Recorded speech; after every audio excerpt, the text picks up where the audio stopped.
ভবিষ্যতে যদি আমরা আমাদের শরীরে ইলেকট্রনিক যন্ত্র লাগাই, তাহলে কি আমরা সত্যিই মানুষ থাকব? এটা একটা গভীর প্রশ্ন যা বিজ্ঞানী, দার্শনিক এবং ধর্মবিদেরা আলোচনা করছেন। চলুন বিষয়টা একটু খুঁটিয়ে দেখি।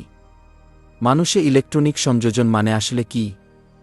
আজকাল আমরা অনেকটাই সাইবর্গ হয়ে গেছি। যেমন হার্টে পেসমেকার, কানে হিয়ারিং এইড, চোখে বায়োনিক রেটিনা। এগুলো আমাদের ক্ষমতাকে বাড়ায়, কমায় না। তাহলে কি আমরা আর মানুষ থাকব না?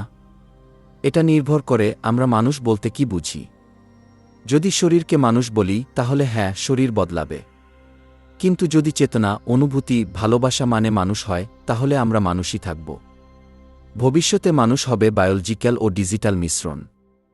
বিজ্ঞানীরা বলেন, এই সাইবর্গরা হয়তো কম্পিউটার নিয়ন্ত্রণ করতে পারবে, নিজের শরীর মেরামত করতে পারবে, স্মৃতি ডাউনলোড ও আপলোডও করতে পারবে। তবে যদি তারা অনুভব করতে পারে, ভালোবাসতে পারে, তারা এখনও মানুষ।